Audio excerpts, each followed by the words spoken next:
카카, 저 같은 이등병도 감히 장군들 옆에 묻힐 수 있겠습니까?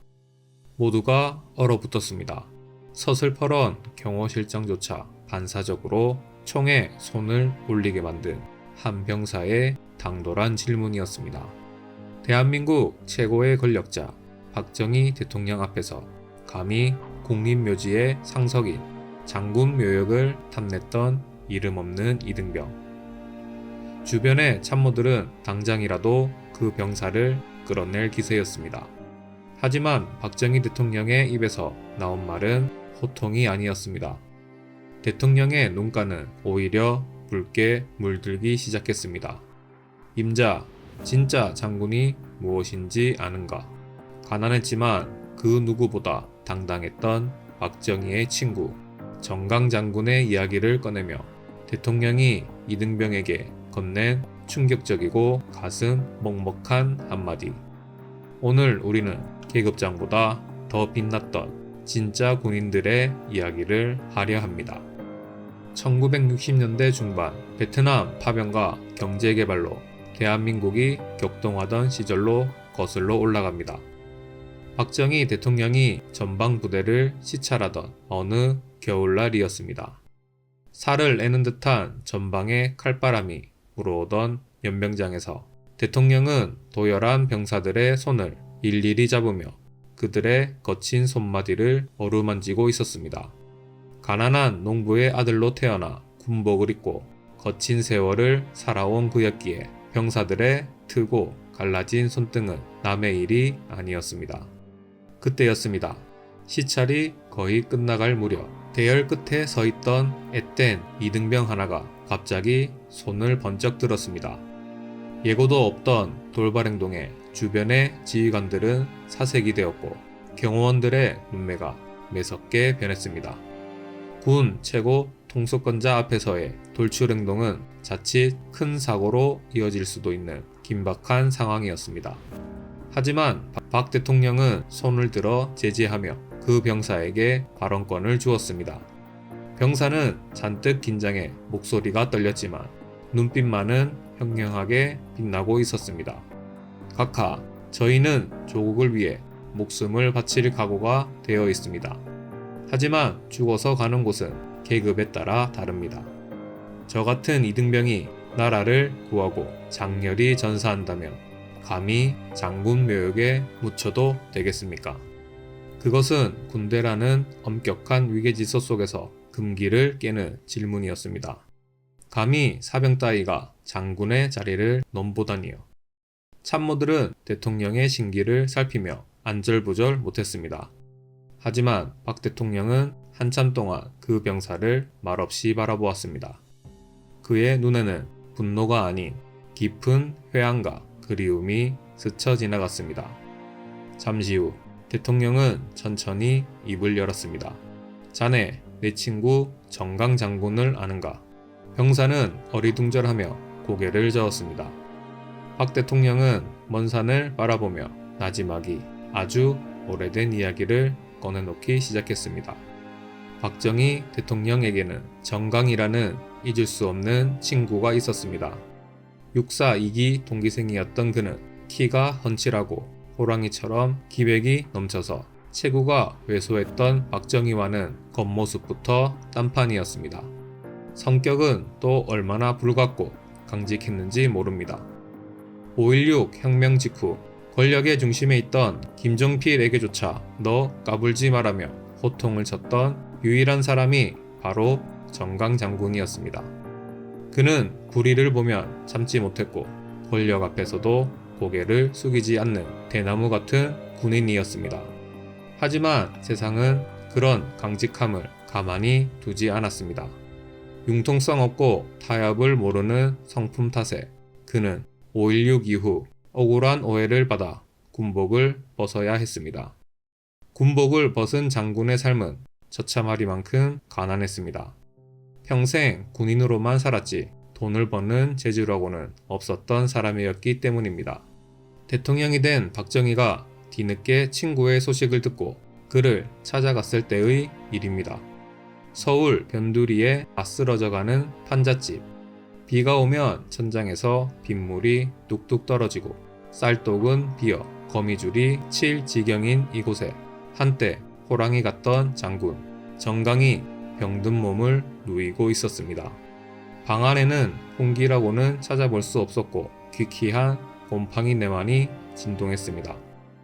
대한민국의 대통령이 친구를 찾아왔지만 정강은 자리에서 일어나지도 못한 채 누워 있었습니다. 하지만 그 눈빛만은 여전히 살아 있었습니다. 박정희, 자네가 대통령인가? 나는 내 식대로 살다 갈 테니 신경 쓰지 말게. 그는 대통령 앞에서도 조금도 비굴하지 않았습니다. 가난했지만 자신의 신념을 지킨 군인의 마지막 자존심이었습니다. 박 대통령은 가슴이 미어지는 것 같았습니다. 친구의 앙상한 손을 잡고 준비해간 봉투를 건넸습니다. 치료비라도 보태 쓰라는 마음이었지만 정강은 그 손길마저 뿌리쳤습니다. 내가 나라를 위해 일했지 돈을 위해 일했나. 끝내 받지 않으려는 것을 억지로 지어주고 돌아오는 차 안에서 박정희 대통령은 하염없이 눈물을 흘렸다고 합니다. 가난을 숙명처럼 여기고 살았던 자신의 어린 시절이 떠올랐고 평생 청렴하게 살다 병들어 죽어가는 친구의 모습이 겹쳐졌기 때문입니다. 얼마 후 정강 장군은 세상을 떠났습니다. 그는 죽는 순간까지도 가족 걱정보다 나라 걱정을 먼저 했다고 합니다.